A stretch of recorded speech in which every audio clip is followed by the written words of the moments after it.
We have traveled to the bottom of nuclear silos and the depths of sea caves. We've crawled through cartel tunnels and walked the buried streets of the past. But for our final journey into the subterranean world, we aren't going far. In fact, we might be going to your house.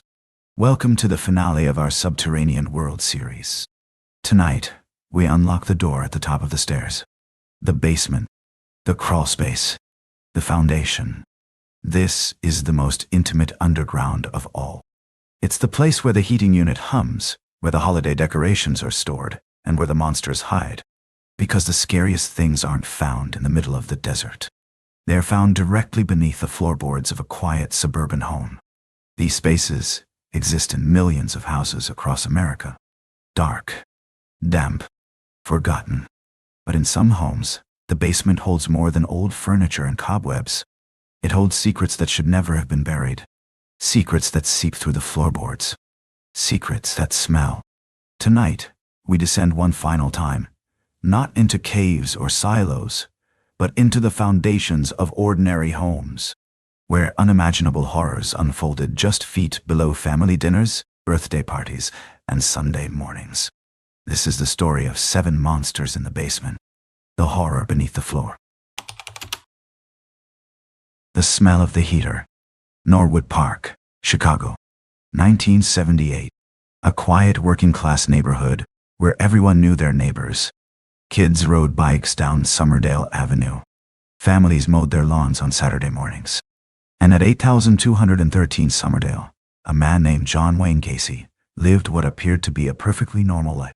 He threw block parties. He dressed as a clown for charity events. He shook hands with the First Lady.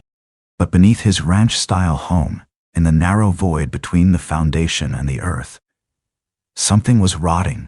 This is not the story of the clown. This is the story of the crawlspace. Gacy's house didn't have a basement. It had a crawlspace, a shallow, wet cavity only 18 inches high, running the length of the home. Most people use crawlspaces for plumbing access or storage. Gacy used his for graves. The architecture of the space is critical to understanding the horror. 18 inches. That's barely enough room to lift your head. To dig in that space, you had to lie flat on your stomach in cold, wet mud. You had to drag yourself forward on your elbows. You had to scrape and claw at the clay-like earth in near total darkness, the wooden floor joists pressing down on your back. And Gacy did this 29 times. 29 graves. 29 boys and young men buried in a space so tight that their bodies were packed side by side like puzzle pieces, wedged between support beams and foundation blocks. Investigators would later create a forensic map of the crawlspace. It looked like a mass burial pit from a war zone. But this wasn't a battlefield. This was a suburban home. You might wonder how no one noticed. How do you hide 29 decomposing bodies in a residential neighborhood where houses are 10 feet apart? The answer is the smell. By the mid-70s, the odor coming from Gacy's house was undeniable. It wasn't subtle. It wasn't occasional. It was constant. Thick. Rancid. The kind of smell that clings to the back of your throat. Gacy's wife, Carol, complained about it repeatedly. Guests noticed it the moment they walked through the door. Contractors working on the house gagged when they opened the crawlspace hatch. But Gacy had an explanation. He blamed the heater. He said moisture was seeping into the crawlspace and creating mildew. He said a sewage pipe had cracked. He said the previous owner must have left something dead down there. A raccoon, maybe, or a possum. And people believed him, because the alternative was unthinkable. So they sat in his living room, directly above the graves, and tried not to breathe too deeply. They ate dinner at his table while the floorboards absorbed the stench from below. They laughed at his jokes. They admired his charm. And beneath their feet, in the cold, wet darkness, 29 bodies decomposed in silence. The crawlspace hatch was a small wooden square in the utility room, hidden behind a shelf unit. Unremarkable. Easy to miss. When investigators finally opened it in December of 1978, they were hit with a wall of putrid air so thick it made seasoned detectives vomit. One officer described it as the smell of hell. The excavation took days. Officers had to crawl into the space on their stomachs, just as Gacy had done, and carefully remove the remains. The mud was saturated with decomposition. The air was unbreathable. Floodlights were dragged into the crawl space, casting harsh, swinging shadows on the wooden beams above. And with every body they uncovered, the same question echoed through the investigation. How did he do this? How did one man, working alone in the middle of the night, dig 29 graves in a space where he could barely move? The answer lies in the sheer physical labor of the horror. Gacy would return home late at night, after his victims were dead. He would roll back the rug in the utility room, lift the hatch, and descend into the crawlspace with a flashlight and a shovel. Then he would lie flat in the mud and dig, inch by inch, scraping through clay and stone, his face inches from the wet earth, his back pressed against the floor joists, the air thick with moisture and methane. It would take hours to dig a grave deep enough, hours of lying in the dark, alone with what he had done, the body waiting above him. And when the grave was ready, he would drag the victim down through the hatch and bury them in the cold mud. Then he would smooth the earth, close the hatch, replace the shelf, and go upstairs to sleep. By the time investigators finished the excavation, they had recovered 29 bodies from the crawlspace. 5 more were pulled from the Des Plaines River, where Gacy had dumped them when he ran out of room. The forensic map of the crawlspace is one of the most disturbing documents in criminal history. It shows the exact location of each victim, plotted between the foundation supports like cargo in a ship's hold. Some were buried less than a foot apart. Some were stacked. The crawlspace was so packed with bodies that there was no room left. That's when Gacy started using the river. At his trial, Gacy showed no remorse. He called the victims male prostitutes and said they deserved what happened. He complained about the conditions of his jail cell. He painted clowns, but he never explained the crawlspace. He never explained the smell. He never explained how he lived a normal life, throwing parties, running a business, shaking hands with politicians, while 29 human beings rotted in the mud beneath his living room. The physical proximity is the most disturbing element of this case. Gacy didn't operate in isolation. He lived in a neighborhood. He had neighbors on both sides. His house was part of a residential block where families lived their daily lives, walking dogs, mowing lawns, hosting barbecues. And all the while, beneath the foundation of 8-13 Summerdale, the crawlspace was filling with the dead. The floorboards were thin. On quiet nights, if you stood in the living room, you could hear the crawlspace settling. Creaks, groans, the sound of moisture expanding and contracting in the wooden beams. But no one thought to listen, because no one imagined what was really down there. The smell became a running joke in the neighborhood. People would wrinkle their noses and say, "Gacy's house stinks again." They would avoid walking past it on hot summer days. They would roll up their car windows when they drove by. But they didn't call the police. They didn't demand an investigation. They just accepted the explanation. A broken heater, a sewage problem, something mundane. Because the truth was too monstrous to consider. One of the most chilling details of the case is how close people came to discovering the truth. In 1975, a plumber was called to the house to fix a drainage issue. He opened the crawlspace hatch and immediately recoiled from the smell. He told Gacy there was something dead down there. Gacy agreed. He said he'd take care of it. The plumber left. 3 years later, when the bodies were finally uncovered, investigators realized the plumber had been standing less than 3 feet from multiple graves. If he had crawled into the space with a flashlight, he would have seen disturbed earth. He would have seen the outline of bodies beneath the mud. But he didn't. Because who would? Who crawls into a dark, foul-smelling crawlspace when the homeowner assures you it's just a dead animal? The excavation of the crawlspace became a media spectacle. News helicopters circled overhead. Crowds gathered on Summerdale Avenue. Reporters described the scene in graphic detail. Officers emerging from the house carrying body bags. The smell so powerful it drifted down the block. The growing realization that this wasn't just a murder, it was a mass grave. The forensic team worked in shifts. The air in the crawlspace was toxic. Officers wore masks, but even then, the smell seeped through. They had to take frequent breaks to vomit or breathe fresh air. Inside the crawlspace, the conditions were nightmarish. The ceiling pressed down. The mud clung to their uniforms. The floodlights cast long, distorted shadows. And everywhere they looked, there were bones. Some of the bodies had been in the ground for years. They were skeletal. Others were more recent, still decomposing. The forensic map that emerged from the excavation is a grid of death. Each body was assigned a number. Each grave was measured and documented.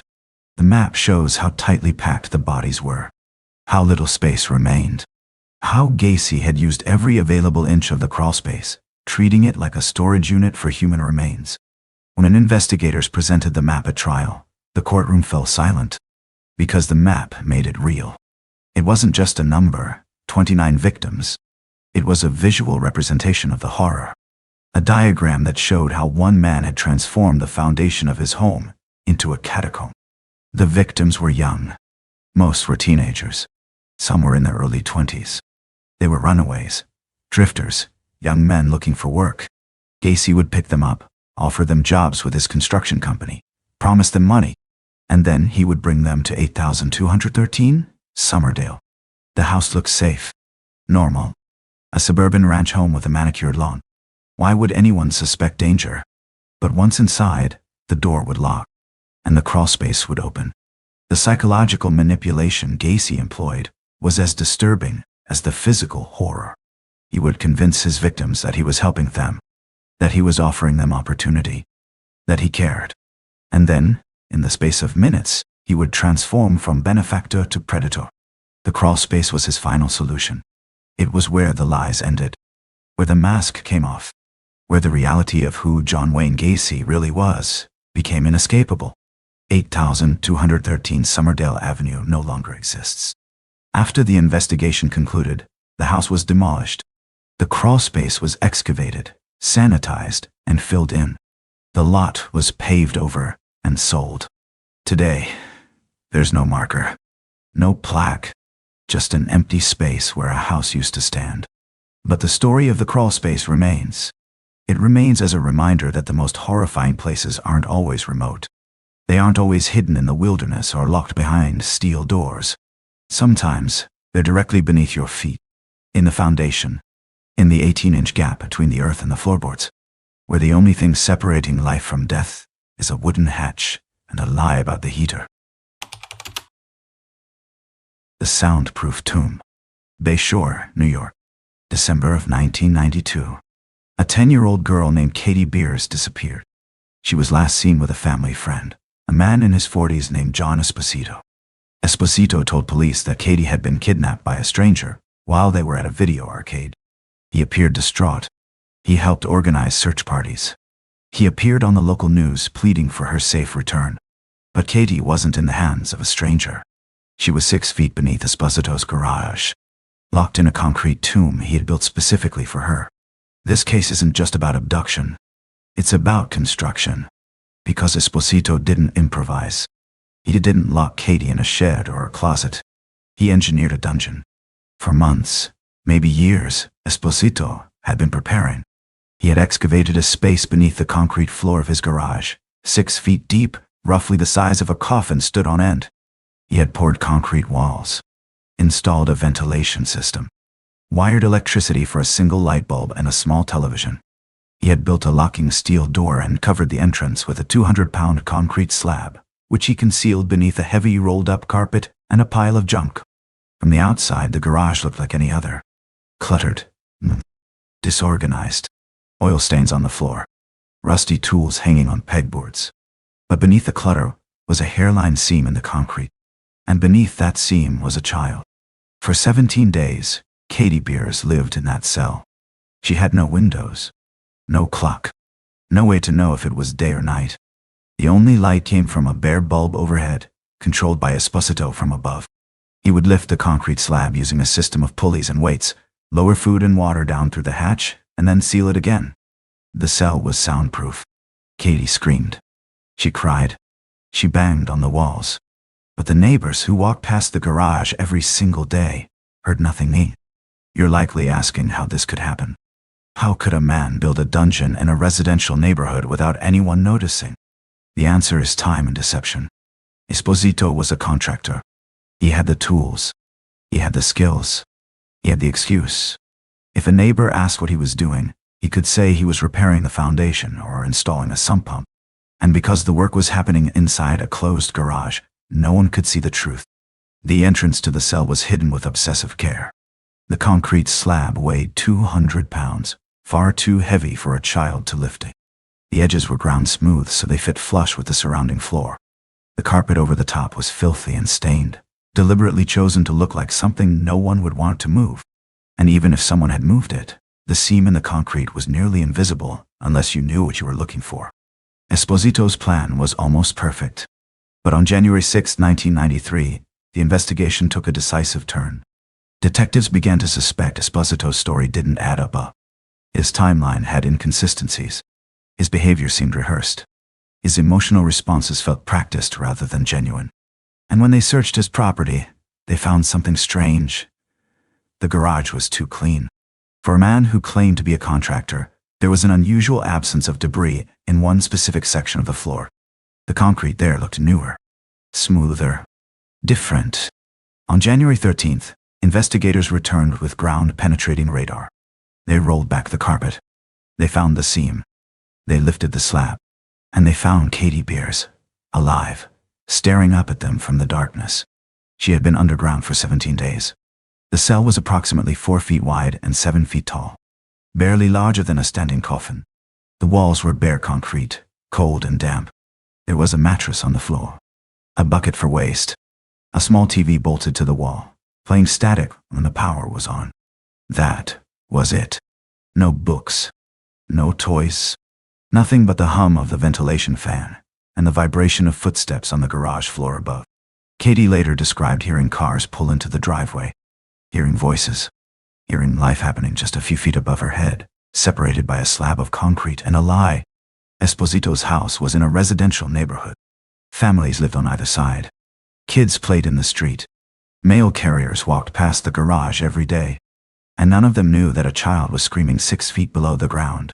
The proximity is the horror. This wasn't a remote farmhouse. It wasn't an isolated cabin.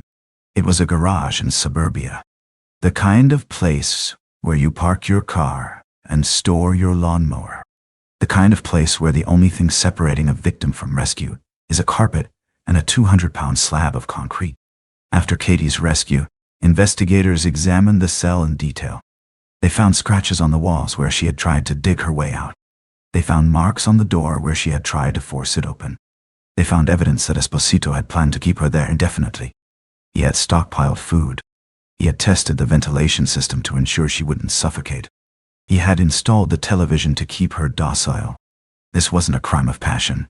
It was a crime of architecture. The engineering of the cell revealed a chilling level of premeditation. The concrete walls were thick, poured in multiple layers to ensure strength. The ventilation system was sophisticated, drawing air from outside through concealed pipes. The electrical wiring was professionally installed, with a switch upstairs that controlled the light and television. Esposito had even installed soundproofing material between the concrete and the garage floor above. He had thought of everything. He had anticipated every problem. He had designed the cell to be undetectable and inescapable. But what he hadn't anticipated was his own overconfidence. He had inserted himself into the investigation. He had appeared on television. He had played the role of the concerned family friend.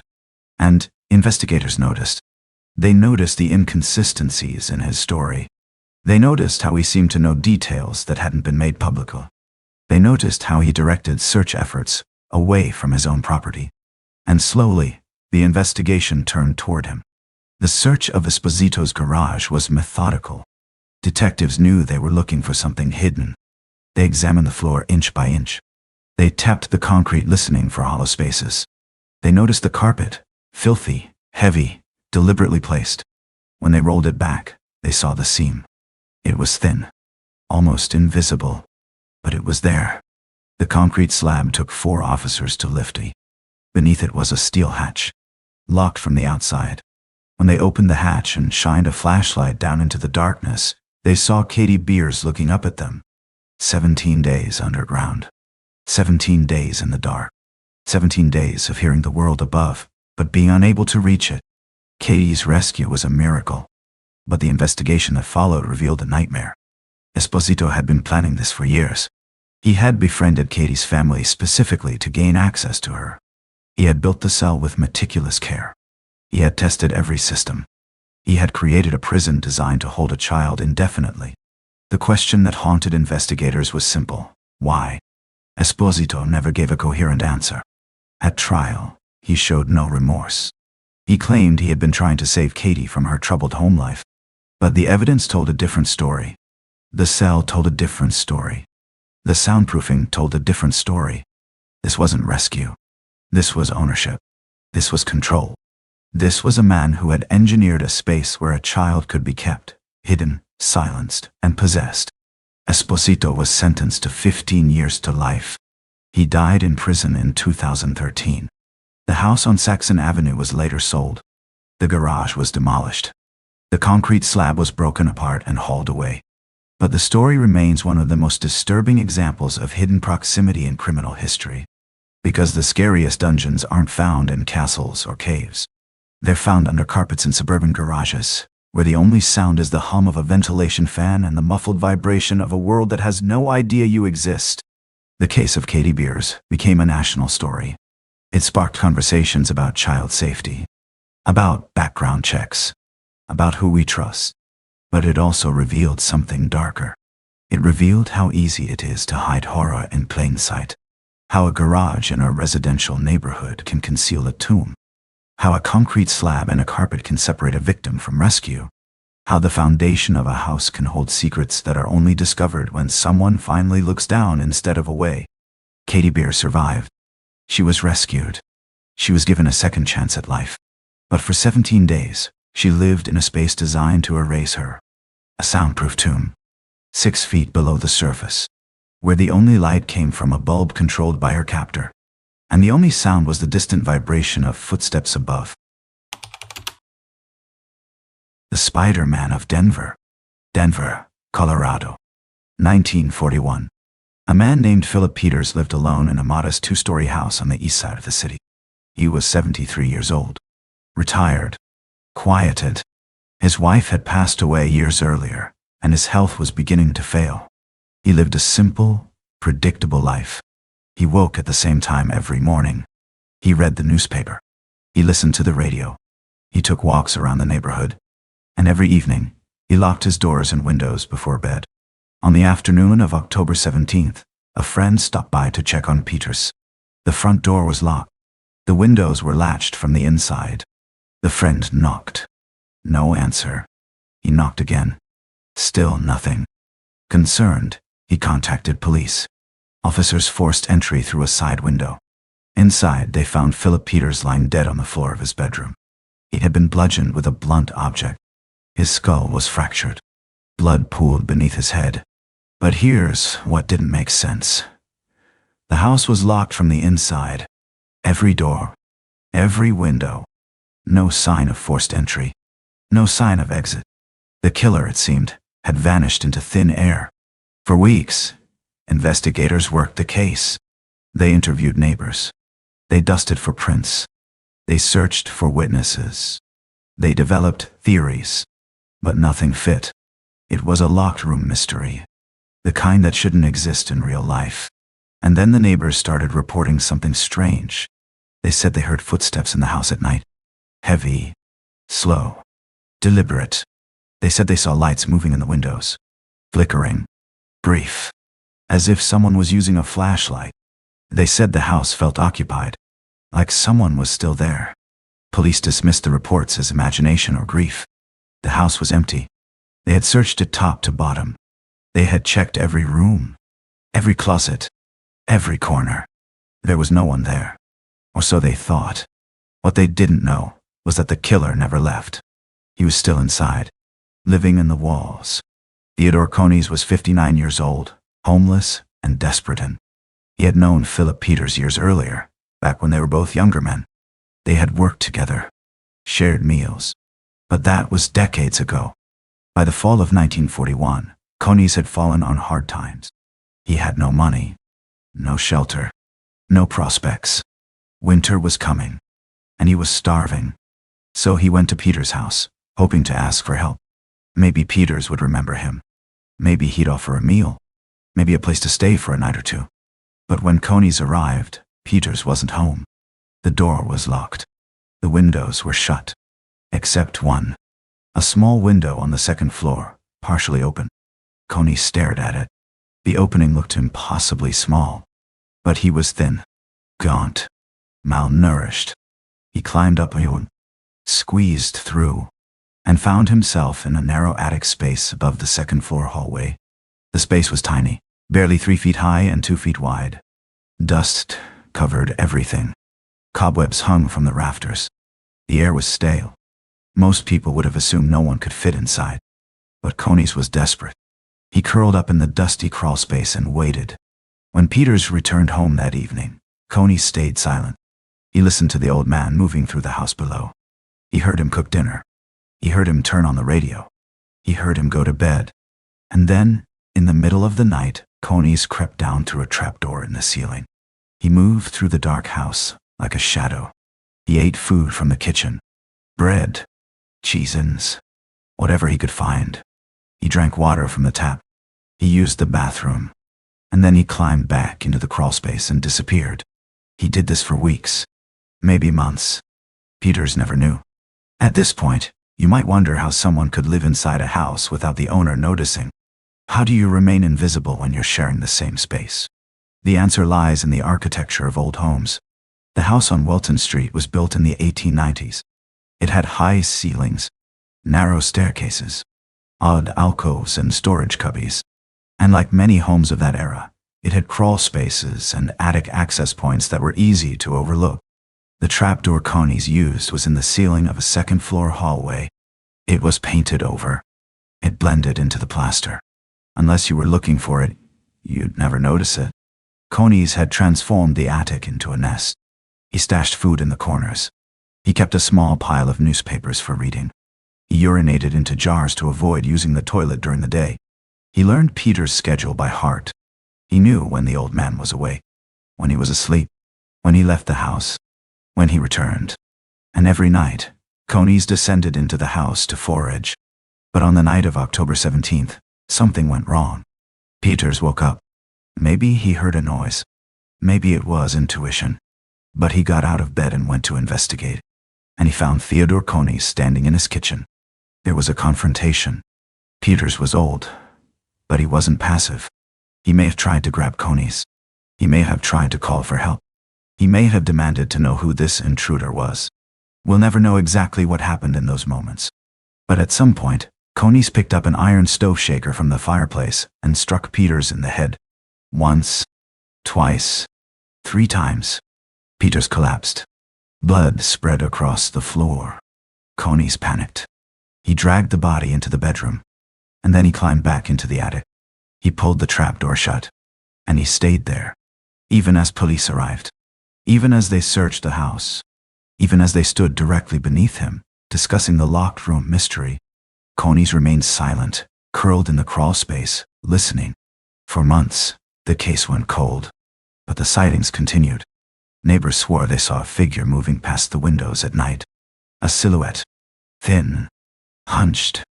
They heard footsteps, slow, deliberate, as if someone was pacing.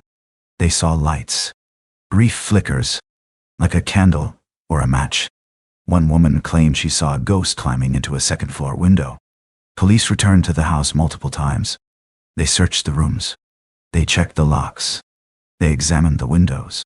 They found nothing, because they never looked up. The investigation became a source of frustration. Detectives couldn't explain the locked room aspect. They couldn't explain the sightings. They couldn't explain how a killer could vanish without a tracing. The case file grew, but the answers didn't. On July 30th, 1942, 9 months after the murder, a police officer named C.E. Sherman was conducting another routine check of the house. He was standing in the second-floor hallway when he heard a faint creak above him. He stopped, listened. There it was again. A soft, almost imperceptible sound, like weight shifting on wood. He looked up, and he saw it, a trapdoor in the ceiling, slightly ajar. Sherman drew his weapon and shouted for whoever was inside to come down. Nothing. He called for backup. Then he grabbed a broom and pushed open the trapdoor. And there, crammed into the crawl space like a spider in a web, was Theodore Conies. He was emaciated. His clothes were in rags. His skin was pale from months without sunlight. His eyes were wide, frightened. But he was alive, and he had been living in the house the entire time. The press nicknamed him the Spider-Man of Denver. The case became a national sensation. Newspapers across the country ran stories about the man who lived in the walls. Konies was convicted of second-degree murder and sentenced to life in prison. He died in 1967, still incarcerated. The house on Welton Street still stands. The trapdoor was eventually sealed, but the story lingers in Denver folklore because it's a violation of the most fundamental assumption we have about our homes, that they are ours, that the noises we hear at night are pipes settling or wind rattling the shutters, that the footsteps above us are our imagination. But sometimes the house is not empty. Sometimes the shadows have eyes. And sometimes the monster isn't under the bed. It's in the walls. The investigation into Theodore Konies revealed disturbing details about his 9 months living inside the Peters house. When police finally extracted him from the attic crawlspace, they found evidence of a makeshift living space. There were scraps of food, bread crusts, apple cores, bits of cheese, all carefully hidden in the corners. There were jars filled with urine, sealed and stacked against the wall to avoid detection through smell. There were newspapers, stolen from Peter's collection, that Konies had read by the faint light coming through cracks in the plaster. And there was makeshift bedding, old curtains and rags that Konies had fashioned into a nest. The crawl space itself was barely habitable. It was uninsulated, freezing in winter, stifling in summer. The air was thick with dust and insulation fibers.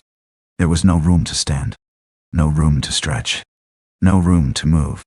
Konies had spent 9 months curled in a fetal position, emerging only in the dead of night to forage for food and water. What makes this case particularly disturbing is the psychological dimension. Konies wasn't just hiding. He was living. He had established a routine, a system, a way of existing in a space that most people would consider uninhabitable. He had learned Peter's schedule. He knew when the old man went to bed. He knew when he left the house. He knew which floorboards creaked and which didn't. He had memorized the layout of the house in complete darkness. He knew where the kitchen was, where the bathroom was, where the food was stored. And he had done all of this while remaining completely undetected. Until the night he was discovered. The confrontation that led to Peter's death was never fully explained. Konies claimed it was an accident. He said Peters had startled him. He said he had panicked. He said he didn't mean to kill him. But investigators believed otherwise. The force of the blows suggested rage. The repeated strikes suggested intent. The brutal nature of the attack suggested something darker. And the fact that Konies immediately returned to the attic suggested premeditation. He knew he could hide. He knew the police wouldn't find him. And he was right. For 9 months, Theodore Konies lived in a house that was under active investigation. Police had searched it multiple times. Family members had walked through it. Potential buyers had toured it. Neighbors had peeked through the windows. And none of them knew that a murderer was living in the attic, just inches above their heads. The case raised uncomfortable questions about home security, about the spaces we don't see, about the gaps in our awareness, about the assumptions we make. Because the truth is, most people never look up. We check the locks on the doors. We close the windows. We turn on the alarm. We feel safe. But we don't check the attic. We don't examine the crawl space. We don't question the trapdoor in the ceiling. And that oversight can be fatal. The phenomenon Theodore Konies represents has a modern name: frogging. It's the practice of living secretly in someone else's home. It happens more often than people realize. In 1928, a woman in Japan discovered a homeless woman living in her closet. The woman had been there for a year. She would emerge at night to use the bathroom and eat food from the refrigerator. She was careful, quiet, methodical. She was only discovered when the homeowner installed security cameras to investigate why food kept disappearing. In 2012, a family in Ohio found a man living in their basement for weeks. He had been sneaking in through an unlocked window. He would hide behind the furnace during the day and emerge at night. The family had heard noises, but assumed it was the house settling. In 2019, a woman in Pennsylvania discovered her ex-boyfriend living in her attic. He had broken in weeks earlier and had been watching her through a vent in the ceiling. She only discovered him when she heard footsteps above her bedroom one night. These cases share common elements. The intruder is usually someone who has prior knowledge of the home. They exploit architectural features, attics, basements, crawl spaces that homeowners rarely access. They move only at night. They take only small amounts of food. They leave minimal evidence. And they remain undetected for weeks, months, sometimes years. Theodore Konies was one of the earliest documented cases. But he was not the last. The house on Welton Street became infamous after the trial. Neighbors avoided it. Children told stories about the Spider-Man who lived in the walls. Parents used the story to scare their kids into behaving. The property value plummeted. Eventually, the house was sold. The new owners sealed the trapdoor with plaster and nails. They painted over it. They tried to erase the history. But the story remained. Because once you know that someone lived in your walls, once you know that a killer hid in your attic for 9 months, once you know that the sounds you hear might not be innocent, you never feel safe again. Every creak becomes a footstep. Every shadow becomes a threat. Every noise in the night becomes a reminder that your home is not as secure as you thought. The physical details of Konies' existence in the attic are particularly haunting. The space he occupied was so small that he could not lie flat. He had to remain in a crouched or curled position at all times. His muscles would have atrophied. His joints would have stiffened. The pain would have been constant. Yet he endured it, because the alternative was exposure, arrest, prison, or worse. The newspapers found in his nest revealed another dimension of his psychology. Konies had been reading about his own crime. He had read the reports of Peter's murder. He had read the theories about the locked room mystery. He had read the speculation about where the killer had gone. He had read the interviews with neighbors who claimed to see ghosts. And he had remained silent, watching the investigation unfold from his hiding place, knowing that he was just feet away from the detectives who were searching for him. The psychological toll of living in such conditions is difficult to comprehend. 9 months of near-total isolation. 9 months of silence. 9 months of living in constant fear of discovery. 9 months of emerging only in darkness. 9 months of existing in a space barely large enough for a human body. It's a form of self-imposed imprisonment that few people could endure. But Konies endured it, because he had no choice. Theodore Konies died in prison at the age of 85. He spent the last 25 years of his life incarcerated. He never showed remorse for Peter's death. He never fully explained why he stayed in the house for so long. He never revealed what went through his mind during those 9 months in the attic. But for 9 months in 1941 and 1942, he lived free, hidden, invisible, a ghost in the walls of a Denver home. The case remains one of the most bizarre examples of what can happen when we assume our homes are secure. When we assume the spaces above us are empty. When we assume the noises we hear have innocent explanations. Because sometimes they don't. Sometimes the creak in the ceiling is not the house settling. Sometimes the shadow in the hallway is not your imagination. Sometimes there really is someone in the walls. Watching. Waiting. Living. The Pit. Philadelphia, Pennsylvania. 1986. A young woman stumbled out of a house on North Marshall Street. She was naked, bleeding, covered in burns and bruises. Her eyes were wild with terror. She flagged down a car and told the driver a story so horrific that at first police didn't believe it. She said she had been chained in a basement. She said there were other women down there. She said they were being tortured. She said they were being starved. And she said the man who held them called the basement the Pit. The house belonged to Gary Heidnik, a 43-year-old man who lived alone in a 3-story row house in a working-class neighborhood. From the outside, the house looked unremarkable. Brick facade, narrow windows, small front porch, identical to the dozens of other homes lining the street. But inside, Heidnik had created something medieval. The basement was his kingdom, and he ruled it with chains, electric shocks, and a level of sadism that investigators would later describe as incomprehensible. The most disturbing feature of the basement was the pit. Heidnik had dug a rectangular hole into the dirt floor, roughly 4 feet deep, 3 feet wide, and 6 feet long. It was lined with concrete blocks to prevent collapse. He covered it with plywood sheets weighted down with heavy objects. And inside that hole he kept women. Sometimes 1, sometimes 2, sometimes for days at a time. In total darkness, No food. No water. No room to stand. No room to move. Just cold, wet earth and the sound of footsteps above. When police raided the house on March 24, 1987, they found 3 women chained in the basement. Emaciated. Traumatized. Barely alive. Their bodies were covered in burns. Their wrists and ankles were raw from the chains. Their eyes were hollow. They also found human remains. Heidnik had killed 2 women. He had dismembered their bodies in the basement. And in a detail so disturbing it was initially withheld from the public, he had cooked parts of the remains on the stove upstairs and fed them to the survivors. The duality of the house is what makes this case so psychologically disturbing. Upstairs, Heidnik lived a relatively normal life. He cooked meals in the kitchen. He watched television in the living room. He slept in a bed. He maintained the appearance of normalcy. But downstairs, less than 15 feet below, women were chained to pipes and buried alive in the pit. He would play loud music to drown out the screams. He would run the water in the kitchen sink to mask the sound of the chains rattling against the concrete. And he would carry on conversations with neighbors as if nothing unusual was happening. The basement itself was designed with deliberate cruelty.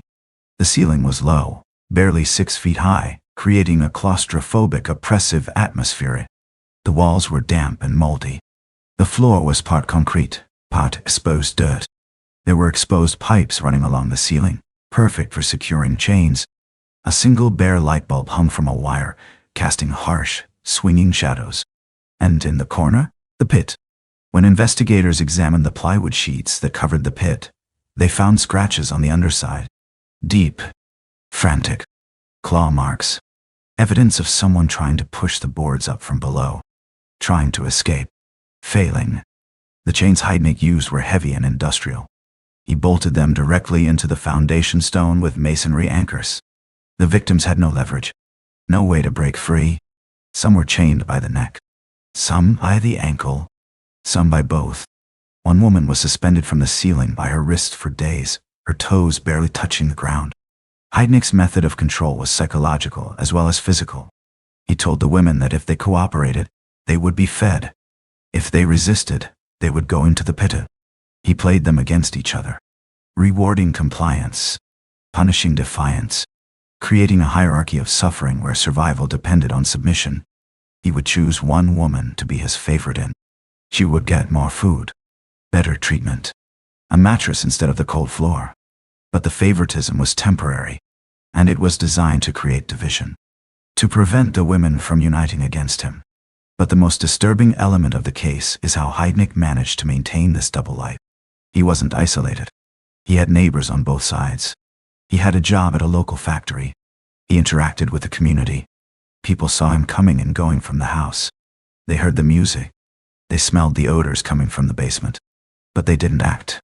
Because the alternative, that a man was running a torture chamber in a residential neighborhood, was too monstrous to believe. During the investigation, police discovered that Heidnik had a history of mental illness. He had been institutionalized multiple times throughout his life. He had attempted suicide. He had been diagnosed with schizophrenia. But he had also demonstrated a capacity for planning and manipulation. He had a documented obsession with control and domination. And he had spent months, maybe years, preparing the basement for what he called his baby farm. His stated goal was to kidnap multiple women, impregnate them, and create a family that he controlled completely. The pit was part of that plan. A way to break their will. A way to ensure obedience. A way to remind them that they existed at his mercy. The timeline of Heidnik's crimes is particularly disturbing. He kidnapped his first victim, Josefina Rivera, on November 26, 1986. She was a prostitute he had encountered before. He knew her. He had paid her for services in the past. On that November night, he offered her money. She agreed. He drove her to his house on North Marshall Street. Once inside, he took her to the basement, chained her by the neck to a pipe, and told her she would never leave. Over the next 3 months, Heidnik kidnapped 5 more women. Sandra Lindsay, Lisa Thomas, Deborah Dudley, Jacqueline Askins, Agnes Adams. Each one was a prostitute. Each one was vulnerable. Each one was brought to the basement. Each one was chained. Each one was subjected to the pit. Sandra Lindsay was the first to die.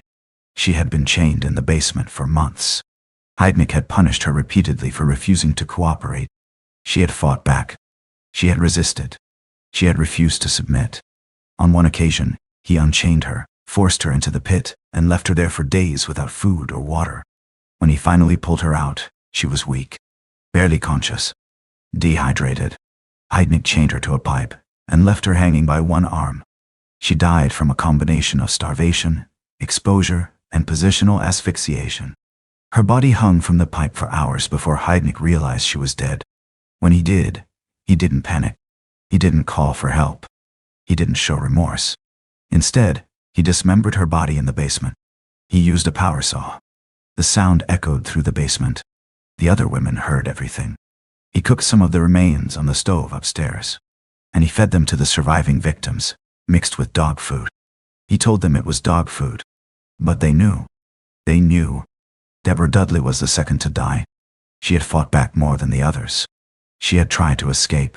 She had refused to submit to Heidnik's authority. She had encouraged the other women to resist. So Heidnik decided to make an example of her. He unchained her from the pipe. He forced her into the pit, and then he filled it with water. The other women watched in horror. They knew what was coming. Heidnik went upstairs. He returned with an electrical extension cord. He stripped the end, and he dropped the live wire into the water. Deborah Dudley was electrocuted in front of the other women.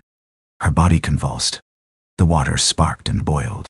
The smell of burnt flesh filled the basement. Heidnik left her body in the pit for days as a warning. Then he dismembered her and disposed of the remains in a park. By March of 1987, 3 women remained alive in the basement. Josefina Rivera, Lisa Thomas, Jacqueline Askins. Rivera had been there the longest. She had seen everything. She had survived the pit. She had been forced to eat human remains. She had watched 2 women die.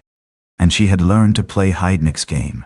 She convinced him that she was obedient, that she was loyal, that she could be trusted, that she could help him find more women for his baby farm.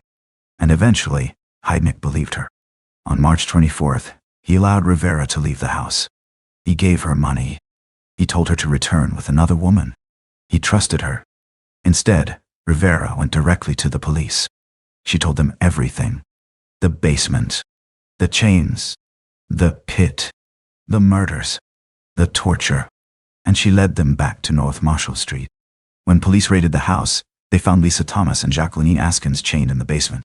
They found the pit. They found the remains of Sandra Lindsay in a freezer.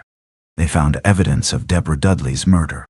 They found the power saw, the chains, the torture implements. And they found Gary Heidnik upstairs, calmly eating a sandwich. He showed no emotion, no remorse, no recognition of what he had done. He asked what the problem was. At trial, Heidnik's defense team argued that he was insane. They presented evidence of his psychiatric history. They detailed his obsessive behaviors. They described his baby farm delusion. They argued that he was incapable of understanding the wrongfulness of his actions. But the prosecution argued that Heidnik knew exactly what he was doing. He had planned the abductions. He had selected vulnerable victims. He had engineered the basement. He had manipulated the victims. He had maintained his public life while operating a torture chamber. He had covered his tracks. He had disposed of bodies. That, they argued, was not insanity. That was evil. The jury agreed. Gary Heidnik was convicted on 2 counts of first-degree murder, 5 counts of kidnapping, and multiple counts of rape, assault, and unlawful restraint. He was sentenced to death. On July 6, 1999, Gary Heidnik was executed by lethal injection at the State Correctional Institution in Rockview, Pennsylvania. He was 55 years old. His last meal was black coffee and 2 slices of cheese, pizza. He was denied his request for a specific meal. His last words were brief. He showed no remorse. The house on North Marshall Street was later demolished. The basement was excavated. The pit was filled in. But the story remains a reference point in criminal psychology, because it demonstrates how horror doesn't require isolation. It doesn't require a remote location or a hidden bunker. It only requires a basement, a lock, and a man willing to cross every line. The pit was less than 15 feet below the street. less than 20 feet from the neighbors' homes. And for months, no one knew it existed.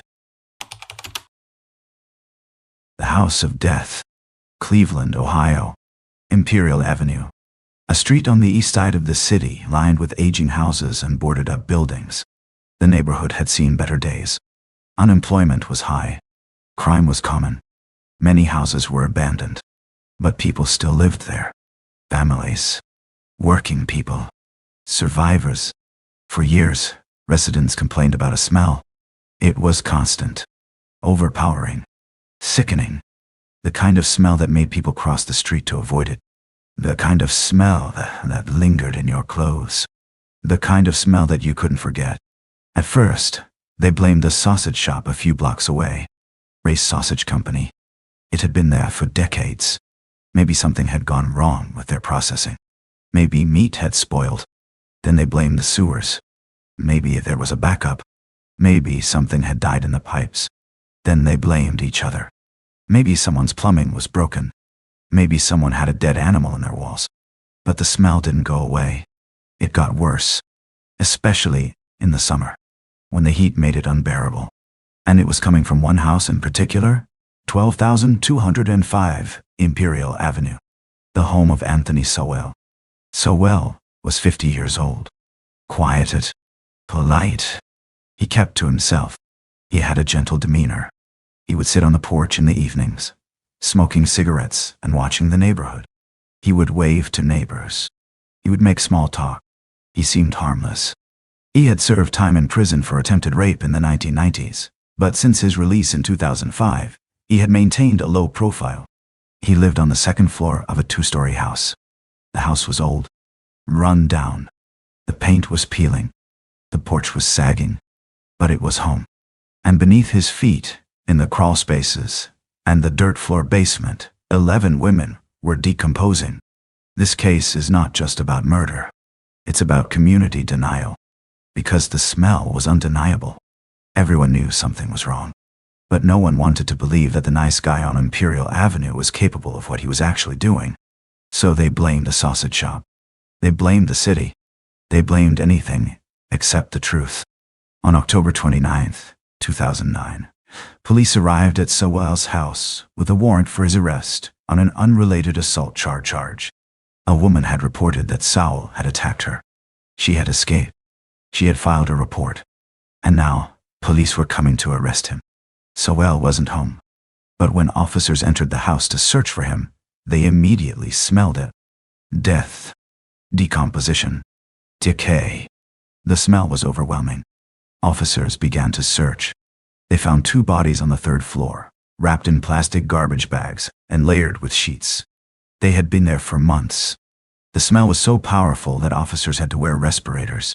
They found more bodies in the crawl space. A narrow, low-ceilinged void accessible through a hatch in the kitchen floor. They found remains buried in the basement. The basement had a dirt floor. Bodies were buried directly in the earth. They found a skull in a bucket. In a closet. They found remains wrapped in garbage bags. In the backyard. They found more. By the time the excavation was complete, they had recovered the remains of 11 women. The oldest remains had been there for years. The most recent had been killed within weeks of the discovery. All of the victims were African American women. Most were in their 30s and 40s. Many struggled with addiction. Several were sex workers. They were women society had failed. Women who were vulnerable. Women who were marginalized. Women who disappeared and weren't immediately missed. Sewell had preyed on that vulnerability. He would approach women on the street, offer them money or drugs, invite them back to his house for a drink or to smoke crack. And once they were inside, they never left. The house on Imperial Avenue was a horror show. The 3rd floor was the worst. 2 bodies were found in a small room, wrapped in plastic garbage bags and layered with sheets. They had been there for months. The decomposition was advanced. The smell was so powerful that officers had to take breaks every few minutes to breathe fresh air. The crawl space was equally disturbing. It was a narrow, low-ceilinged void accessible through a hatch in the kitchen floor. Inside, investigators found remains that had partially mummified in the dry, dark space. Bodies had been shoved into corners, stacked on top of each other. left to rot. The basement had a dirt floor. Sewell had buried bodies directly in the earth. Some were wrapped in plastic. Some were wrapped in blankets. Some were not wrapped at all. The soil was saturated with decomposition. The excavation took days. Forensic teams sifted through the dirt like archaeologists. They used shovels. They used brushes. They used sieves. They found bones. They found clothing. They found personal effects, jewelry, identification cards, shoes, purses. Each item was a reminder that these were real women, real lives, real families who had been waiting for answers. The investigation revealed a pattern. Sewell would lure women to the house. He would offer them drugs or money. They would go upstairs. He would assault them, strangle them, and then hide their bodies. Sometimes he would bury them in the basement. Sometimes he would stash them in the crawlspace. Sometimes he would leave them on the third floor. And then he would sit on the porch and watch the neighborhood, smoke a cigarette, wave to the neighbors, as if nothing had happened. The smell had been a problem for years. Neighbors had complained to the city repeatedly. They had filed reports. They had called the health department. They had demanded action, but nothing was done. City officials investigated Ray's Sausage Company. They inspected the facility. They found no violations. They assumed the smell was coming from the sewers.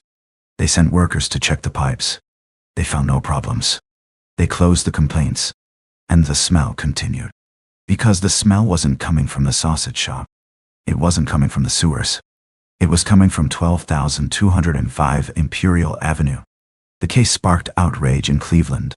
How could 11 women disappear without a proper investigation? How could a registered sex offender operate freely in a residential neighborhood? How could the smell of death be ignored for so long? How could the complaints be dismissed? The answers were uncomfortable. The victims were marginalized. They were poor. They were black. Many had criminal records or struggled with addiction. When they disappeared, their families reported them missing. But the reports weren't prioritized. The investigations were minimal. The cases went cold.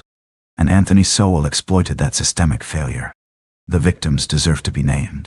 Crystal Dozier, 35 years old, missing since May 2007. Tishana Culver, 31 years old, missing since June 2008. LaShonda Long, 25 years old, missing since August 2008. Michelle Mason, 45 years old, missing since October 2008. Kim Yvette Smith, 44 years old, missing since January 2009. Nancy Cobbs, 43 years old, missing since April 2009. Amelda Hunter, 47 years old, missing since April 2009. Talacia Fortson, 31 years old, missing since June 2009. Diane Turner, 38 years old, missing since September 2009. Tonya Carmichael, 52 years old, missing since November 2008. Janice Webb, 49 years old, missing since June 2009. 11 women, 11 families, 11 lives cut short. Each one disappeared from the same neighborhood. Each one was last seen near Imperial Avenue. And each one ended up in Anthony Sewell's house. The forensic excavation of the house revealed the extent of Sewell's crimes. The basement was a makeshift graveyard. Bodies were buried in shallow graves. Some were stacked on top of each other. The dirt floor was layered with decomposition. The crawl space was a storage space for death. Bodies were shoved into corners, wrapped in plastic or blankets, left to rot in the darkness. The third floor was a dumping ground. Bodies were piled in closets, hidden under debris, covered with sheets and garbage bags. The house itself was falling apart. The plumbing barely worked. The electricity was unreliable. The walls were crumbling. The floors were rotting. But Sewell continued to live there, continued to bring women there, continued to kill. At trial, Sewell showed no remorse. He claimed he didn't remember killing anyone. He blamed mental illness. He blamed drugs. He claimed the women had died accidentally during rough sex. He said he panicked and hid the bodies. But the evidence was overwhelming. DNA linked him to the victims. Personal belongings were found in his house. Forensic evidence placed the women at the scene, and the sheer number of bodies made any claim of accident absurd. Anthony Sowell was convicted on 11 counts of murder, multiple counts of kidnapping, multiple counts of rape, multiple counts of abuse of a corpse. He was sentenced to death. He remains on death row in Ohio. The house on Imperial Avenue was demolished in 2011. The lot was cleared. The contaminated soil was removed. A memorial garden was planned but never completed. Today, the lot sits empty, overgrown with weeds. A chain-link fence surrounds it, a reminder of what happened and what was ignored. The case of Anthony Sowell is one of the most tragic examples of community denial in modern criminal history. Because the horror wasn't hidden, it was in plain sight. The smell was undeniable. The victims were real. Their families were searching for them. The warning signs were everywhere. But no one acted until it was too late. The Garden of Bones. Sacramento, California. 1988. F Street. A quiet residential block lined with Victorian homes and well-tended gardens. Elderly residents rocked on front porches. Children played in the streets. Trees provided shade on hot summer days. It was the kind of neighborhood where everyone knew everyone, where people looked out for each other, where community mattered, and where a sweet grandmother named Dorothea Puente ran a boarding house for the elderly and vulnerable. Puente was 59 years old. Short, plump, always impeccably dressed. She wore elegant dresses, colorful jewelry, perfectly applied makeup. Her hair was always styled. Her nails were always manicured. She looked like everyone's favorite grandmother. The kind who baked cookies and told stories. The kind who volunteered at church. The kind who cared. Her boarding house at 1426 F Street was a haven for those who had nowhere else to go. Elderly people on fixed incomes. People with disabilities. People struggling with addiction or mental illness. People the system had forgotten. Puente took them in. She fed them home-cooked meals. She gave them a roof over their heads. She provided clean sheets and warm blankets. She made them feel cared for. And she cashed their social security checks. When they died, she didn't call the authorities. She didn't notify their families. She didn't contact the coroner. She buried them in the basement and the garden. And she kept cashing their checks. By the time police discovered the truth in November of 1988, there were 7 bodies hidden beneath the property. This is not a story of a dungeon or a torture chamber. This is a story of betrayal. Because the basement and garden at 1426 F Street weren't designed to imprison. They were designed to conceal. The investigation began with a missing person report. Alvaro Montoya, a 51-year-old man with schizophrenia, had been living at Puente's boarding house. His social worker, Judy Moyes, visited regularly to check on him. She brought his medication. She helped manage his benefits. She ensured he was safe. But on November 7, 1988, Alvaro was gone. Puente claimed he had left. She said he'd gone to Mexico. She said he'd taken all his belongings. She seemed unconcerned. But Judy didn't believe her. Alvaro wouldn't have left without telling anyone. He was dependent on his benefits. He needed his medication. He had no money for travel. He had no reason to disappear. Something was wrong. Judy contacted police. Detectives John Cabrera and Terry Brown arrived at 1426 F Street to question Puente. She was charming, cooperative, welcoming. She invited them inside. She offered them tea and cookies. She showed them around the house. She explained that yes, Alvaro had lived there, but he'd left weeks ago. She said he'd been talking about going to Mexico. She said he'd packed his things one morning and left. She showed them his empty room. She seemed genuinely concerned about his well-being. But something felt wrong. Detective Cabrera noticed the yard. The garden was beautiful. Flowers bloomed in neat rows. Fruit trees provided shade. Vegetables grew in raised beds. The lawn was carefully maintained. But there were patches of disturbed earth, fresh dirt, areas that looked recently dug, sections where the grass hadn't grown back yet. The detective asked permission to search the garden. Puente agreed without hesitation. She had nothing to hide. She was a law-abiding citizen. She was happy to cooperate. On November 11th, Police returned with cadaver dogs and excavation equipment. The dogs immediately alerted to several locations in the yard. Officers began to dig in the first location. The soil was soft, recently disturbed. Within hours, they found the first body. It was buried 3 feet deep in the garden, wrapped in plastic garbage bags, covered with lime to accelerate decomposition. The excavation continued. They found another body near the garden shed, then another beneath the rose bushes, then another by the fence. The garden that neighbors had admired for years was a graveyard. By the end of the excavation, they had recovered 7 bodies from the property. 6 from the garden, 1 from beneath the basement floor. All of the victims had been boarders at Puente's house. All had been elderly or vulnerable. All had been receiving Social Security or disability checks. And all had disappeared without anyone noticing. The victims ranged in age from 51 to 78. Some had been buried for years. Others were more recent. Forensic examination revealed that most had died from drug overdoses. Puente had been poisoning them. She would offer them drinks laced with sedatives. She would mix alcohol with sleeping pills. She would give them medicine that was actually poison. She would wait for them to die. And then she would bury them and continue cashing their checks.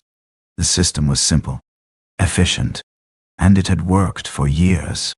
Because no one was looking for these people. They were society's forgotten. People without families. People with addiction or mental illness.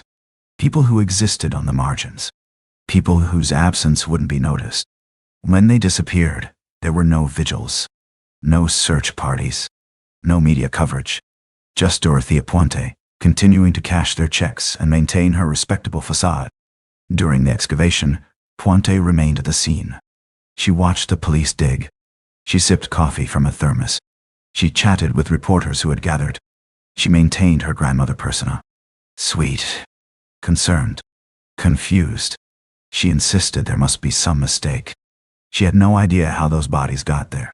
Maybe the previous owner had buried them. Maybe someone else was responsible. She was just a landlady.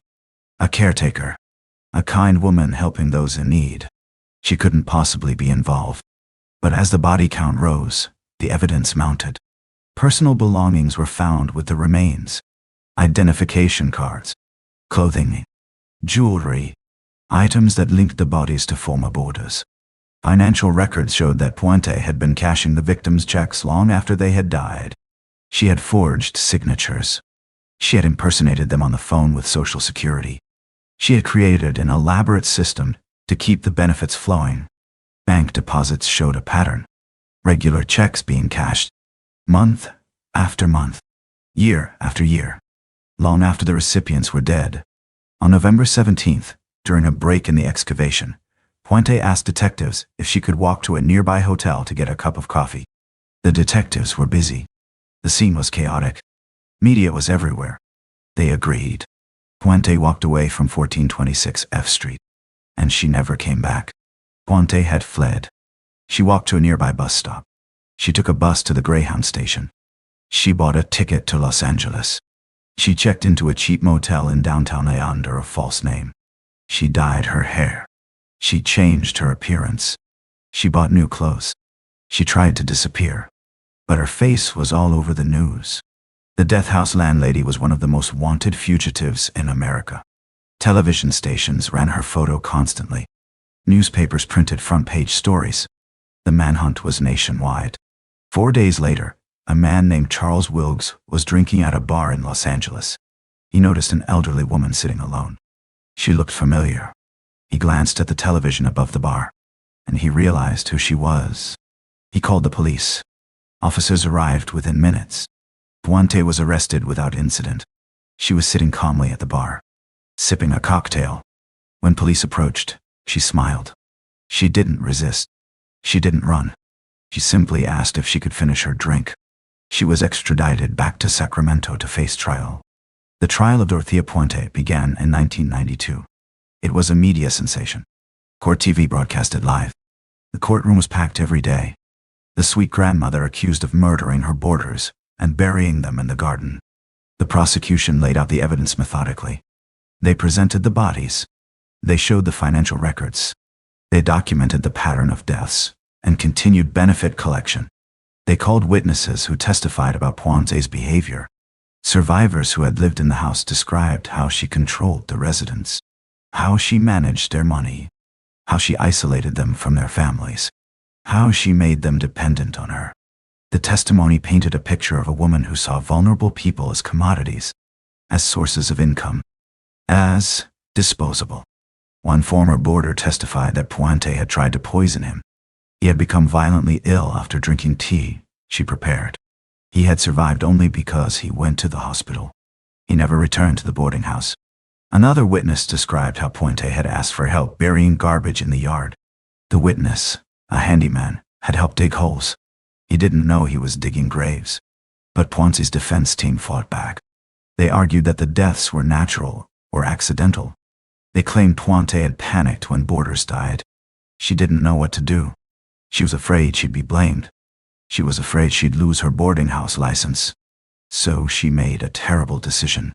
She buried them and continued cashing their checks out of financial desperation. They portrayed her as a victim of circumstance, a woman who made poor decisions, but wasn't a murderer. They suggested that some victims had died of natural causes, that others had overdosed accidentally, that Puente was guilty of fraud and abuse of a corpse, but not murder.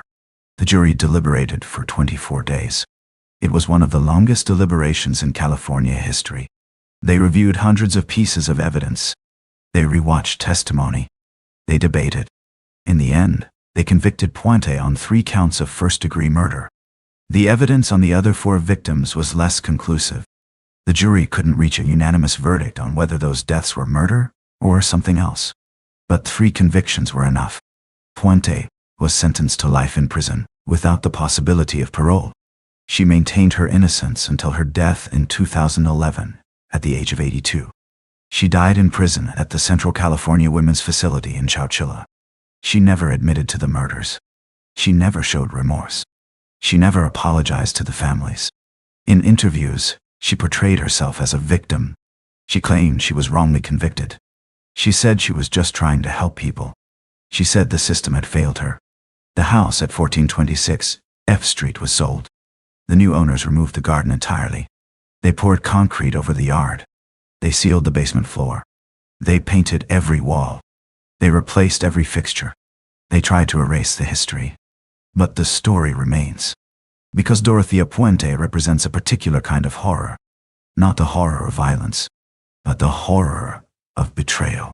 These were people who trusted her. People who had nowhere else to go. People who believed she cared. Elderly men and women who thought they had found a safe place to live out their final years. And she used that trust to kill them. The garden was not a torture chamber. It was a graveyard. A place where Puente disposed of the people whose checks she wanted to keep cashing. The basement was not a dungeon. It was a burial site. A place where one victim was hidden beneath the floor. The horror of this case is in its intimacy. These people lived with their killer. They sat at her table. They ate meals she prepared. They slept under her roof. They believed she was helping them. They called her a friend. And all the while, she was planning their deaths. The victims deserve to be named. Leona Carpenter, 78 years old. A widow who had lived a hard life. She trusted Puente. Buried in the garden. Benjamin Fink, 55 years old. A disabled veteran with nowhere else to go. Buried in the garden. James Gallup, 62 years old. An alcoholic trying to get his life back together. Buried in the garden. Vera Martin, 64 years old. A woman with mental illness who thought Puente was her friend. Buried in the garden. Dorothy Miller, 64 years old. A grandmother who died far from her family. Buried in the garden. Alvaro Montoya, 51 years old. A man with schizophrenia whose social worker never stopped looking for him. Buried in the garden. Barrett Montoya, 51 years old. Alvaro's friend who also disappeared. Buried in the basement. 7 people. 7 lives. 7 graves hidden beneath flowers and fruit trees. The excavation of 1426 F Street was a grim process. Forensic teams worked carefully to preserve evidence. They sifted through soil with screens. They photographed every stage. They documented every discovery. They treated the garden like an archaeological site. Because that's what it was. A mass grave disguised as a flower bed. The bodies were in various states of decomposition. Some had been buried for years. The soil had absorbed them. Bones were stained brown. Clothing had rotted away. Only fragments remained. Others were more recent. Still recognizable. Flesh still present. All had been wrapped in plastic or cloth. All had been covered with lime to accelerate decomposition and mask the smell. Puente had been methodical. She had chosen burial sites carefully. She had dug graves when neighbors weren't watching. She had prepared the graves in advance. She had calculated how deep to dig to avoid detection. She had planted flowers over the graves to make the disturbed earth look intentional. She had thought of everything, except that someone would eventually notice, that someone would care enough to investigate, that Judy Moyes would refuse to give up on Alvaro Montoya. The case raised uncomfortable questions about the care of vulnerable populations. How could 7 people disappear without anyone noticing? How could a woman with a criminal record be allowed to run a boarding house? How could the system fail so completely? Because Dorothea Puente had a history. She had been convicted of forgery in the 1970s. She had served time in prison for drugging and robbing elderly people. She had a documented pattern of financial crimes. But when she was released, she was allowed to operate a boarding house for the elderly and vulnerable. Puente was 59 years old. Short, plump, always impeccably dressed. She wore elegant dresses, colorful jewelry, perfectly applied makeup. Her hair was always styled. Her nails were always manicured. She looked like everyone's favorite grandmother. The kind who baked cookies and told stories. The kind who volunteered at church. The kind who cared. Her boarding house at 1426 F Street was a haven for those who had nowhere else to go. Elderly people on fixed incomes. People with disabilities. People struggling with addiction or mental illness. People the system had forgotten. Puente took them in. She fed them home-cooked meals. She gave them a roof over their heads. She provided clean sheets and warm blankets. She made them feel cared for. And she cashed their social security checks. When they died, she didn't call the authorities. She didn't notify their families. She didn't contact the coroner. She buried them in the basement and the garden. And she kept cashing their checks. By the time police discovered the truth in November of 1988, there were 7 bodies hidden beneath the property. This is not a story of a dungeon or a torture chamber. This is a story of betrayal. Because the basement and garden at 1426 F Street weren't designed to imprison. They were designed to conceal. The investigation began with a missing person report. Alvaro Montoya, a 51-year-old man with schizophrenia, had been living at Puente boarding house. His social worker, Judy Moyes, visited regularly to check on him. She brought his medication. She helped manage his benefits. She ensured he was safe. But on November 7, 1988, Alvaro was gone. Puente claimed he had left. She said he'd gone to Mexico. She said he'd taken all his belongings. She seemed unconcerned. But Judy didn't believe her. Alvaro wouldn't have left without telling anyone. He was dependent on his benefits. He needed his medication. He had no money for travel. He had no reason to disappear. Something was wrong. Judy contacted police. Detectives John Cabrera and Terry Brown arrived at 1426 F Street to question Puente. She was charming, cooperative, welcoming. She invited them inside. She offered them tea and cookies. She showed them around the house. She explained that yes, Alvaro had lived there, but he'd left weeks ago. She said he'd been talking about going to Mexico. She said he'd packed his things one morning and left. She showed them his empty room. She seemed genuinely concerned about his well-being. But something felt wrong. Detective Cabrera noticed the art. The garden was beautiful. Flowers bloomed in neat rows. Fruit trees provided shade. Vegetables grew in raised beds. The lawn was carefully maintained. But there were patches of disturbed earth. Fresh dirt. Areas that looked recently dug. Sections where the grass hadn't grown back yet. The detective asked permission to search the garden. Puente agreed without hesitation. She had nothing to hide. She was a law-abiding citizen. She was happy to cooperate. On November 11th, police returned with cadaver dogs and excavation equipment. The dogs immediately alerted to several locations in the yard. Officers began to dig in the first location. The soil was soft, recently disturbed. Within hours, they found the first body. It was buried 3 feet deep in the garden, wrapped in plastic garbage bags, covered with lime to accelerate decomposition. The excavation continued. They found another body near the garden shed, then another beneath the rose bushes, then another by the fence. The garden that neighbors had admired for years was a graveyard. By the end of the excavation, they had recovered 7 bodies from the property, 6 from the garden, 1 from beneath the basement floor. All of the victims had been boarders at Puente's house. All had been elderly or vulnerable. All had been receiving Social Security or disability checks, and all had disappeared without anyone noticing. The victims ranged in age from 51 to 78. Some had been buried for years. Others were more recent. Forensic examination revealed that most had died from drug overdoses. Puente had been poisoning them. She would offer them drinks laced with sedatives. She would mix alcohol with sleeping pills. She would give them medicine that was actually poison. She would wait for them to die, and then she would bury them and continue cashing their checks. The system was simple, efficient, and it had worked for years, because no one was looking for these people. They were society's forgotten. People without families. People with addiction or mental illness. People who existed on the margins. People whose absence wouldn't be noticed. When they disappeared, there were no vigils, no search parties, no media coverage. Just Dorothea Puente, continuing to cash their checks and maintain her respectable facade.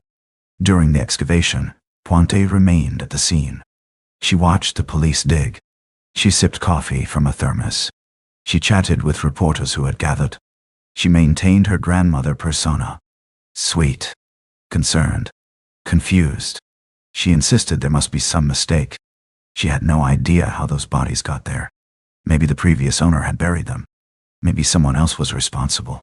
She was just a landlady, a caretaker, a kind woman helping those in need.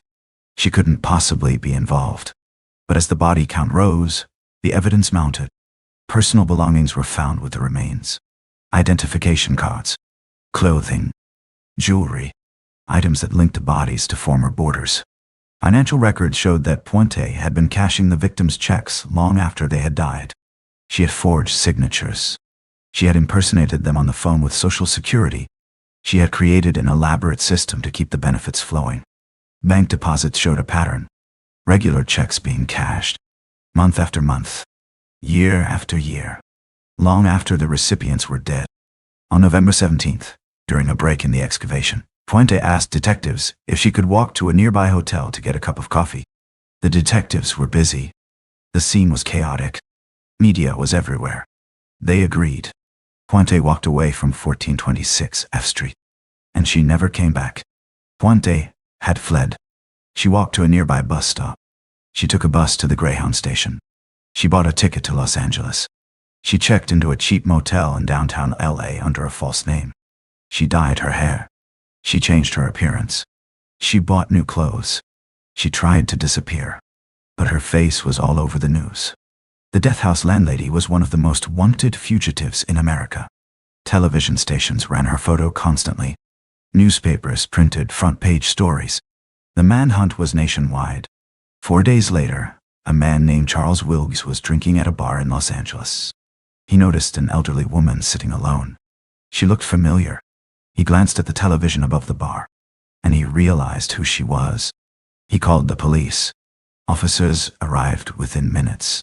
Puente was arrested without incident. She was sitting calmly at the bar, sipping a cocktail. When police approached, she smiled. She didn't resist. She didn't run. She simply asked if she could finish her drink. She was extradited back to Sacramento to face trial. The trial of Dorothea Puente began in 1992.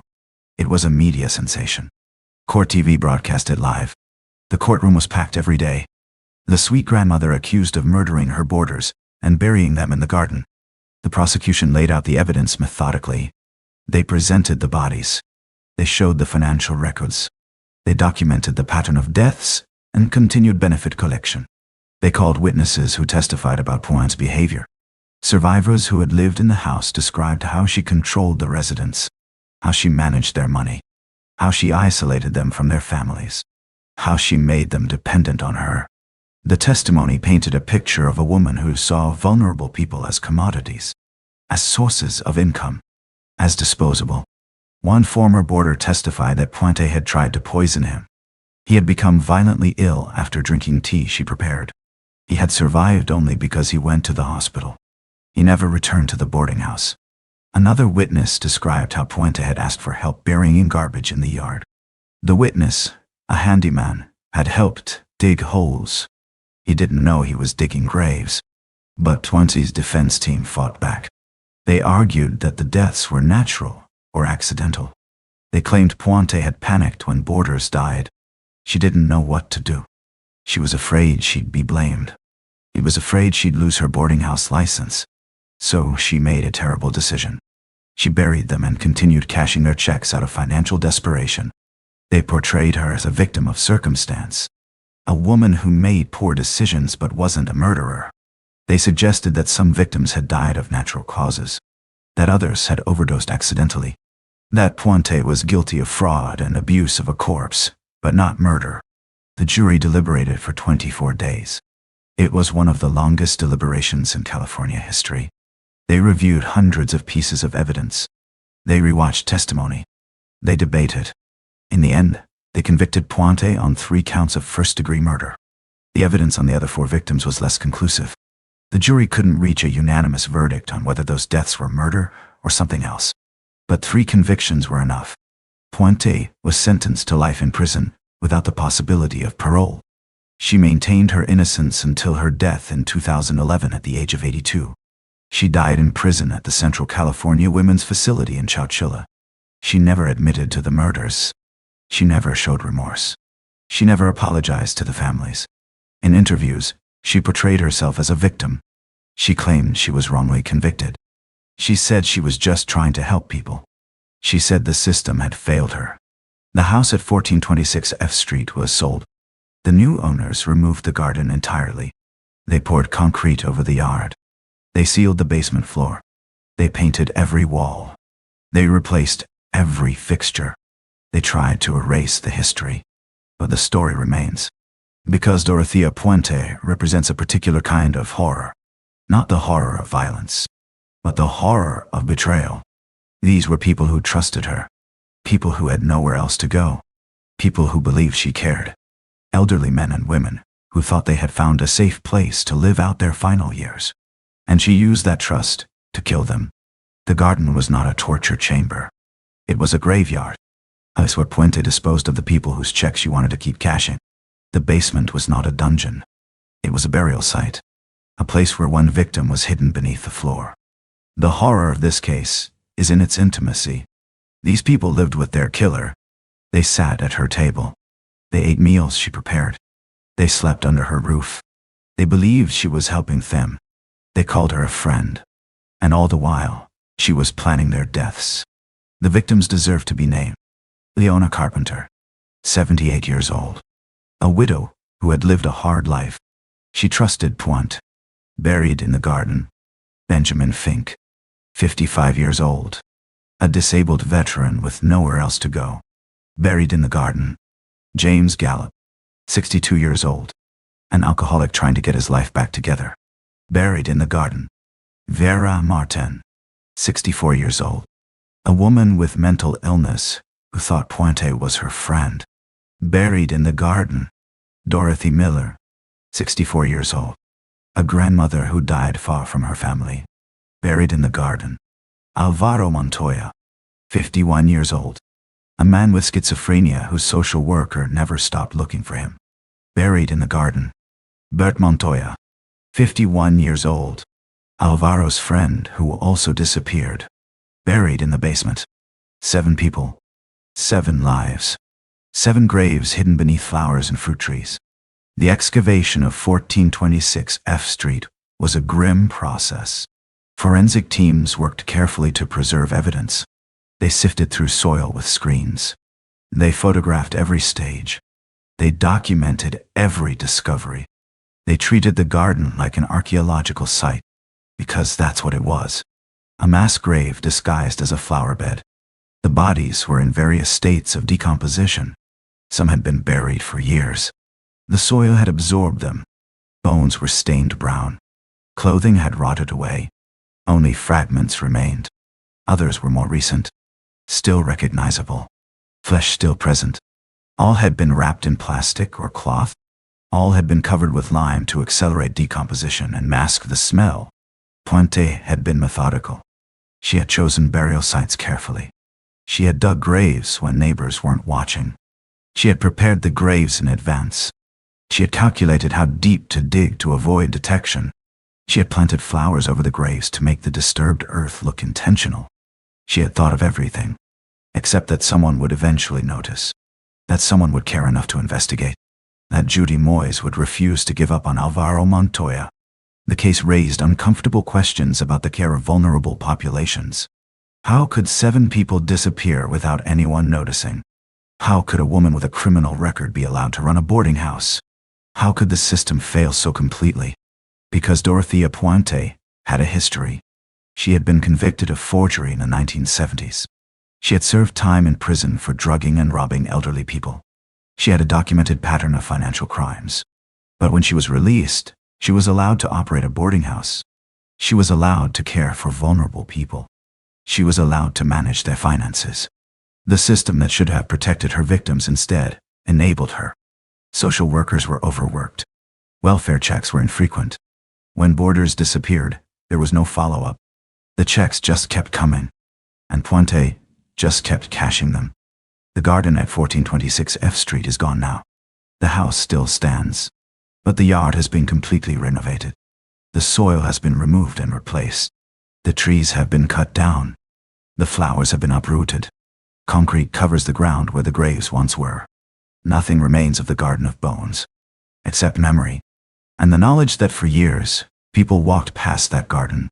They admired the flowers. They complimented Puente on her green thumb. They stopped to chat with her as she worked in the yard. They had no idea they were standing on graves. The videotapes. St. Louis, Missouri. 22. A reporter at the St. Louis Post-Dispatch named Bill Smith received a strange letter in the mail. It was postmarked from St. Louis. The envelope was plain, unremarkable. Inside was a single piece of paper, a hand-drawn map. The map showed streets, landmarks, and an X marking a specific location. Beneath the map was a message. Here's where you can find a body. Smith contacted police immediately. Detectives examined the map. It was detailed, accurate, professional. It showed a location in West Alton, Illinois, a rural area across the river from St. Louis. On June 3, 2002, police went to the location indicated on the map, and they found exactly what the letter promised. The body of a woman, partially decomposed, left in an abandoned field. The investigation intensified. Who had sent the map? Why? What did they know? Detectives traced the letter. The envelope had been sealed with saliva. DNA could be extracted. The map had been created on a computer. The file metadata could be traced. Within days, investigators had traced the source to a computer at a public library. Security footage showed a man using that computer at the time the map was created. The man was identified as Maury Travis, 36 years old. He lived in Ferguson, a suburb north of St. Louis. He was employed as a waiter at a local restaurant. He had a minor criminal record. Nothing that suggested he was capable of murder. But the evidence led to him. On June 7, 2002, police executed a search warrant at Travis's house. The house was unremarkable. Single-story ranch, beige siding, small front yard, chain-link fence. It looked like 1,000 other houses in Ferguson. Travis wasn't home when police arrived. They entered through the front door. The main floor was cluttered but not unusual. Dishes in the sink, clothes on the furniture, mail stacked on the table. But when detectives descended into the basement, they found something that would haunt them for the rest of their careers. A chamber. And videotapes. Hours of videotapes. Stacked on shelves. Labeled. Organized. Documenting torture. Documenting murder. documenting horrors that even seasoned homicide detectives struggled to watch. The basement was not a dungeon in the medieval sense. It was a studio. Clean, organized, methodical. Travis had set up a section of the basement like a film set. There was a chair bolted to the floor in the center of the room. Metal. Industrial. With restraints attached. There were additional restraints mounted on the walls. Chains. Handcuffs. Leather straps. There were lights on tripods positioned around the chair. Professional photography lights. Adjustable. Bright. And there was a video camera on a tripod in the corner. Positioned for optimal viewing. Everything arranged with precision. Everything designed for documentation. Travis didn't just torture and kill women. He documented it. He created a library of his crimes. The videotapes were stored on metal shelves along one wall. They were organized chronologically. Some were labeled with dates. Some were labeled with names. Some were simply numbered. There were dozens of tapes. When investigators began watching them, they witnessed crimes of unspeakable brutality. The tapes showed Travis bringing women into the basement. Most appeared to be prostitutes. Vulnerable women from the streets of St. Louis. Women who would not be immediately missed. Women whose disappearances wouldn't trigger major investigations. Travis would restrain them in the chair. He would torture them. He would assault them. And he would record everything. The tapes showed Travis speaking to the camera, narrating what he was doing, explaining his thoughts, describing his feelings, as if he were creating a documentary, as if he were teaching. He was calm, methodical, almost clinical. There was no rage, no passion, no loss of control, just cold, calculated sadism. Some of the tapes showed women begging for their lives, pleading with him, crying, promising anything if he would just let them go. Travis would respond with a smile, a reassurance. He would tell them everything would be okay. He would promise to let them go. He would lie. And then he would continue. The tapes documented at least 12 murders. But investigators believe there were more. Travis had been killing for years, possibly since the late 1990s. Maybe longer. The map he sent to the newspaper was a taunt. A game. He wanted to show how clever he was. How untouchable he felt. He wanted recognition. He wanted someone to appreciate his work. But the map led directly to him. The DNA on the envelope matched his. The computer metadata pointed to him. The house search revealed everything. When police raided his house on June 7, 2002, Travis wasn't home. He was arrested later that day at his workplace. Officers approached him calmly. They asked him to come with them. He didn't resist. He didn't ask questions. He simply complied. In the police car, Travis remained silent. He didn't ask why he was being arrested. He didn't demand a lawyer. He didn't protest his innocence. He stared out the window. Blank. Emotionless. As if he had been expecting this. At the station, detectives tried to interview him. They told him about the map. They told him about the body. They told him about the search of his house. Travis said nothing. He invoked his right to remain silent. He refused to answer any questions. He wouldn't provide names of victims. He wouldn't explain why he had sent the map. He wouldn't acknowledge the videotapes. He remained completely silent. Travis was held without bond. The evidence against him was overwhelming. The tapes alone were enough to convict him multiple times. Prosecutors began building their case. They identified victims from the tapes. They matched missing persons reports.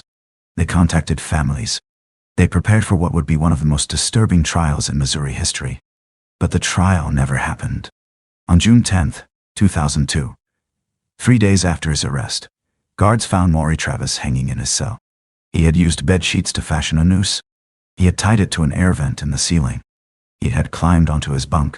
And he had hanged himself. He left no note. No explanation. No confession. No apology. The investigation into Travis's crimes continued after his death. Detectives worked to identify victims from the videotapes. They matched faces to missing persons reports. They used forensic analysis to determine identities. They contacted families with devastating news. They recovered remains from locations Travis had visited. But not all victims were identified. Some women on the tapes were never matched to names. They had no missing persons reports. They had no one looking for them. They remain unknown. Ghosts captured on video. Their suffering documented. But their identities lost. The house in Ferguson was sold. The new owners completely renovated the basement. They removed everything. They painted the walls. They replaced the flooring. They installed new lights. They tried to erase what had happened there. The studio was dismantled. The chair was removed. The restraints were cut away. The shelves were torn down. But the videotapes remain. They are stored in a secure evidence facility. They will never be released to the public. They are too disturbing, too graphic, too horrific. Detectives who watched them describe nightmares that lasted years. Therapy sessions. Struggles with PTSD. The images burned into their minds. The case of Maury Travis represents a modern form of basement horror. Not the physical horror of medieval dungeons. Not the decay of hidden graves. But the technological horror of documentation. Travis didn't just kill. He archived. He created a permanent record of suffering. He treated murder like a hobby, like a craft he was perfecting. The tapes served multiple purposes for him. They were souvenirs, allowing him to relive the crimes whenever he wanted. They were entertainment. He could watch them like movies. They were proof, evidence of his power and control. And in his twisted mind, they were RT. He was creating something, recording something significant. He was documenting his legacy. The psychology of a killer who documents his crimes is particularly disturbing. It suggests a level of detachment that goes beyond normal criminal behavior. Most killers try to hide evidence. They dispose of bodies. They clean crime scenes. They avoid leaving traces. But Travis did the opposite. He preserved everything. He organized it. He maintained a library. That level of organization suggests planning, forethought, a long-term commitment to his crimes. It suggests that killing wasn't impulsive. It was deliberate. The tapes also reveal something about his need for recognition. By sending the map to the newspaper, Travis was reaching out. He wanted people to know what he had done. He wanted credit. He wanted acknowledgement. But he wanted it on his terms. He wanted to control the narrative. The map was his way of saying, I did this. I am powerful. I am clever. I am in control. And you can't stop me. But they did. And rather than face justice, rather than sit in a courtroom, rather than allow victims' families to confront him, rather than hear the evidence read aloud, Travis took control one final time. He ended his own life. The suicide was a final act of control, a refusal to be held accountable, a denial of closure to the families who needed answers. The videotapes became his confession, his testimony, his legacy, and they sit in an evidence locker. A reminder that the most terrifying basements are sometimes the most organized, the cleanest, the most deliberate, because they aren't born of rage or passion. They are born of calculation. The basement on Travis's property was not discovered by smell, or screams, or suspicion from neighbors. It was discovered because Travis wanted it to be. He could have remained hidden. He could have continued killing. But something in him needed the world to know, needed recognition, needed validation, and that need was his undoing. The victims of Maury Travis deserve to be remembered, not as images on tape, but as human beings.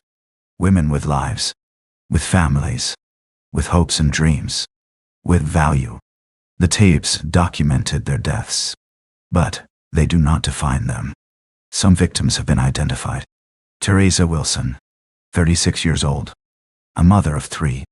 Betty James, 46 years old, struggling with addiction but trying to get clean. Yvonne Cruz, 50 years old, a prostitute who sent money home to her mother. Brenda Beasley, 33 years old, a woman who disappeared and was never found until the tapes. And others whose names have been withheld at family request. But some remain unknown. Women whose faces appear on tape, who suffered unimaginable horror, who died alone, and who were never identified. They are the truly forgotten.